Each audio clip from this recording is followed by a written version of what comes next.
So when we're talking about electricity, it seems kind of magical. You flip on a switch, you push a button, and suddenly there's electricity.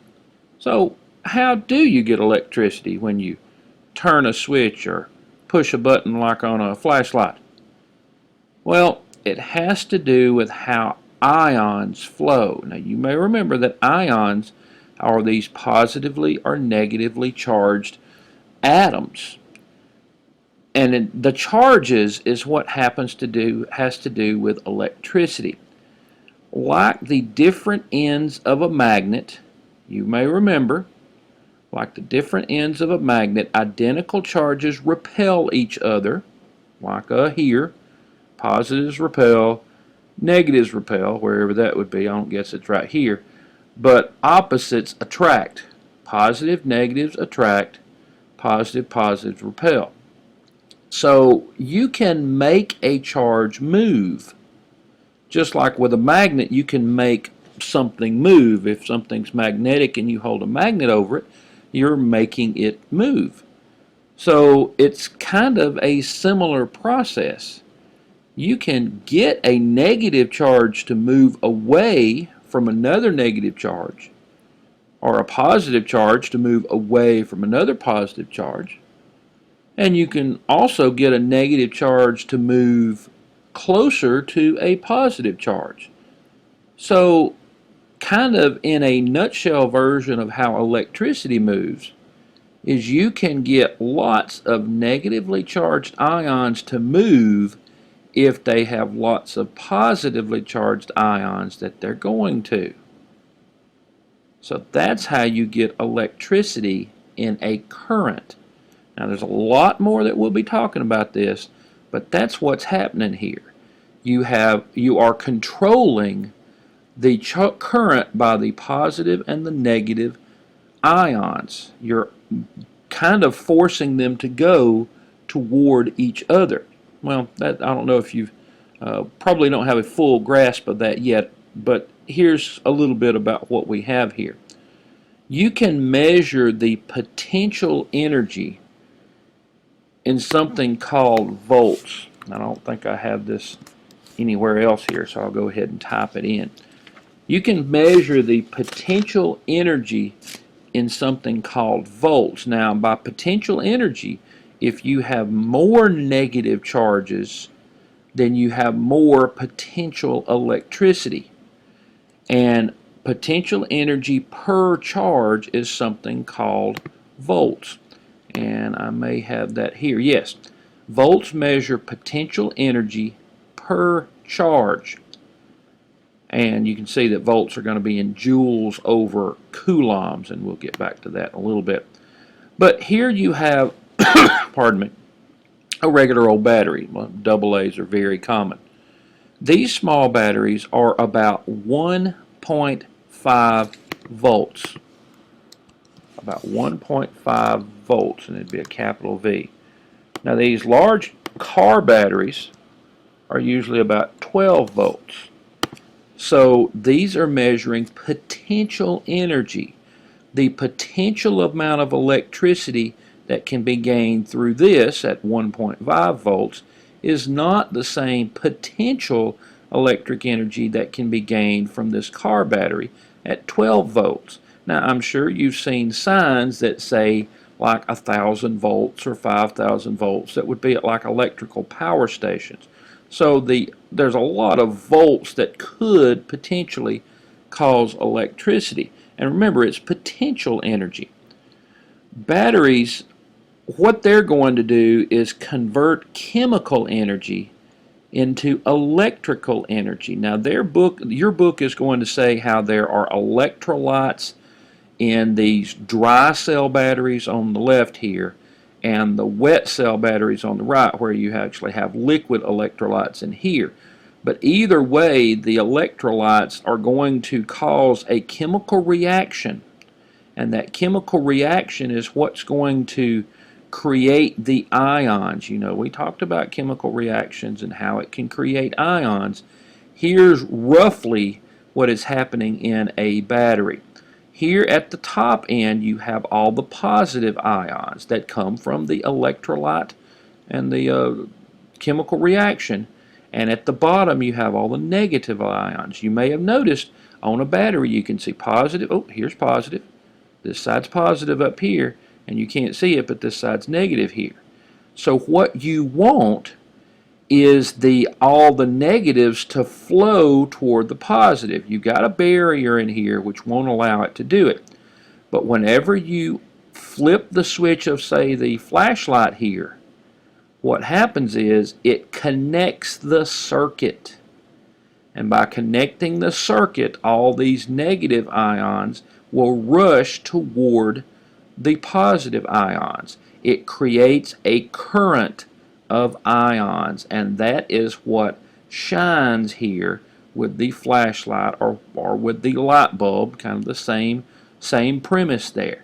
You're forcing the negative electrons, or you know what they will do. The negative electrons will go toward the positive electrons.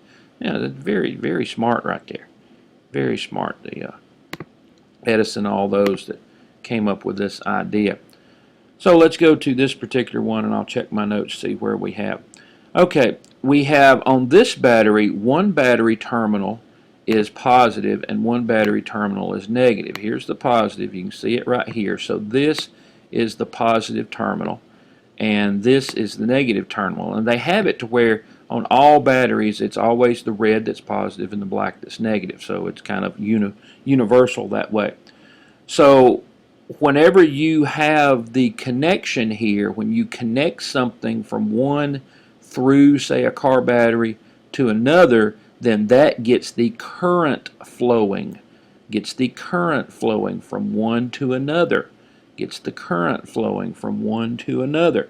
Gets these negatives, in this case, going through whatever car battery or whatever it's going through, boat battery, to the positives, and that is creating the electrical current right there.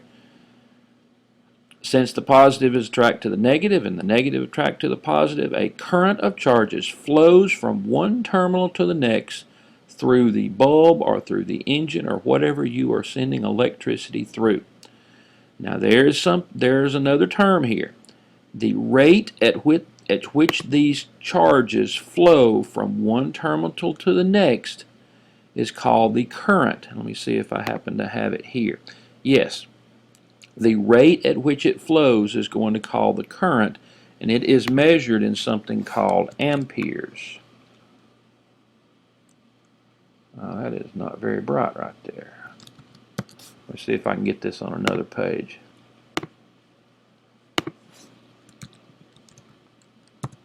And amperes are more widely known as amps. So what amps are, just to say it again, is how current is measured.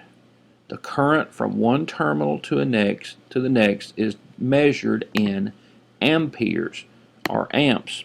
Now you'll notice this kind of an interesting analogy right here. We'll get to that in just a second. Current always flows in the same direction. It flows where the negatives are going to the positive.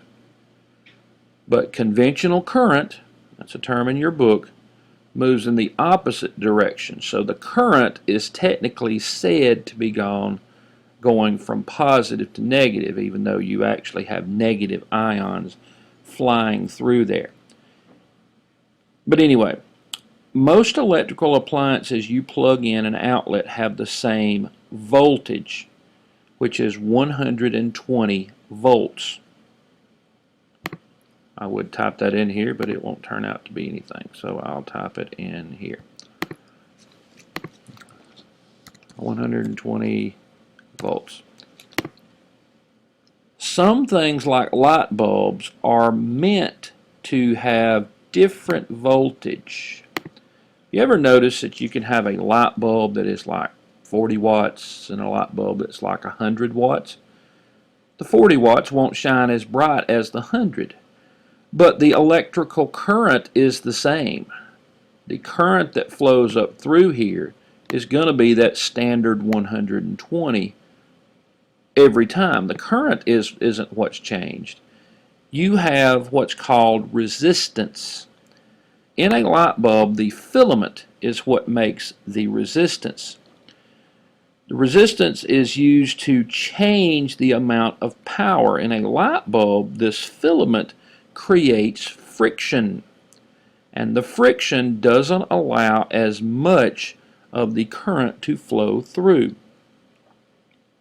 So resistance is actually measured. It's actually measured, and we'll talk about these ohms in just a second. The current flow sometimes causes electrical devices to become hot, and I don't know why I'm saying that, but you actually have a measurement of resistance, and it's in ohms. So here you have this guy here that is resisting the flow of the current. Remember, the current is the amperes. The volts are the potential energy, how much electricity could go through. The amperes is what's the actual energy, more the kinetic energy, what is actually current that is going through, and you have the ohms or the resistance, which is trying to limit the amount of current that is going through. So that's kind of a good analogy right here. I like this little thing here. Now, you actually get a little bit of resistance when electrical devices become hot. In fact, this computer I'm at right now is a little bit warm. The moving electrons sometimes cause slight vibrations, and that slight vibrations cause heat, which is type of inadvertent resistance. Don't want to have that resistance, but it just is almost impossible to avoid. So we actually have a resistance formula. Now the resistance formula is going to be in something called ohms, and I think we mentioned that in the last slide. Resistance equals volts divided by amps. Now the amps is going to be the current, and it actually is I here. So the resistance is actually measured in ohms, and it's in some kind of Greek letter. I think this is omega is what I think this is, but you probably know more than I do about that.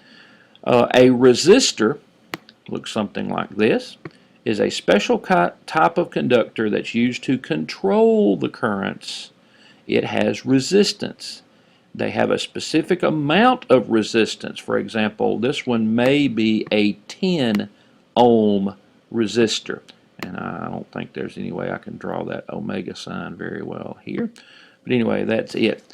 So if we were to calculate resistance here, we have a light bulb uses 15 volts of power and draws a current of 3 amps. So this should be pretty simple. We have 15 volts over 3 amps, which is actually going to be in I. So 15 over 3 is going to be the 5 ohms. And here's that crazy symbol there.